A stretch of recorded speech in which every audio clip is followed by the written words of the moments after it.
আজ আমি পাকা তাল সংগ্রহ করব। আমাদের গাছের নিচে প্রচুর পাকা তাল পড়ে থাকে, সেগুলো আমি সংগ্রহ করব।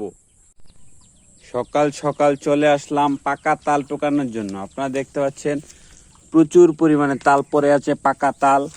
এই প্রত্যেকটা তাল আমি সংগ্রহ করব।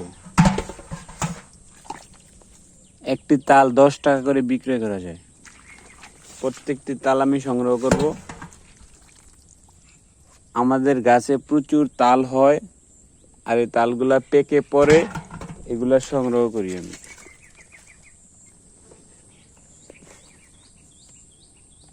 এটা বাদুড়ে খেয়ে নিয়েছে, এটা ভালো আছে। যে তালগুলা ভালো, সম্পূর্ণ ভালো, সে তালগুলোই আমি নিব।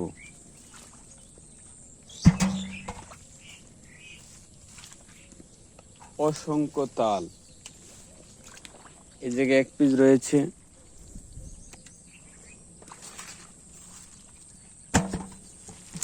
পানির মধ্যে পড়ে আছে অসংখ্য তাল। এটা ড্যাম হয়ে গেছে, এটা চলবে না। ওরে বাবা, পুরা ছিলাম। এই পুকুরের মধ্যে তাল পড়েছে, সে তালগুলো আমি নিতেছি। অনেক অনেক তাল রয়েছে। এই এক পিস, এটা একটু স্পট রয়েছে।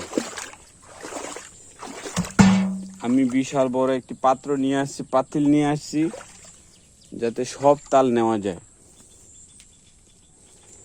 এখানে একটা পড়ে আছে। আমি ঘুম থেকে উঠেই চলে আসছি তাল নেওয়ার জন্য, কারণ আমি যদি দেরি করে আসি তাহলে অন্য একজন এসে তাল নিয়ে যাবে। খুব ভোরবেলা চলে আসলাম। এই যে দেখতে পাচ্ছেন,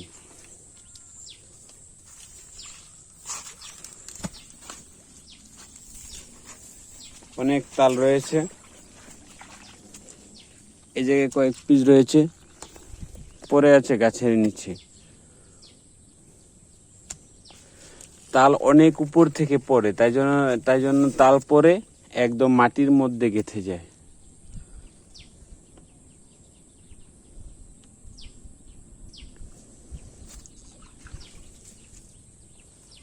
আর এখানে রেখেছি আমি যে তালগুলা বাদুড়ে খেয়ে নষ্ট করে ফেলে, সেগুলো এই জায়গায় রাখি।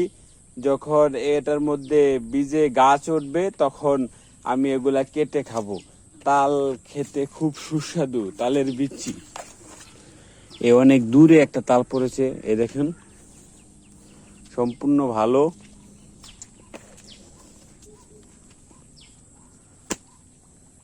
এখানে রেখে দিলাম, কারণ একটু স্পট আছে তালটা, তাই জন্য এখানে রেখে দিলাম।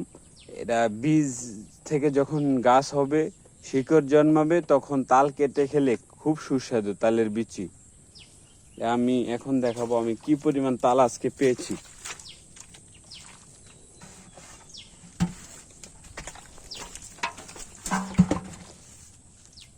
এই জায়গায় আছে আরো।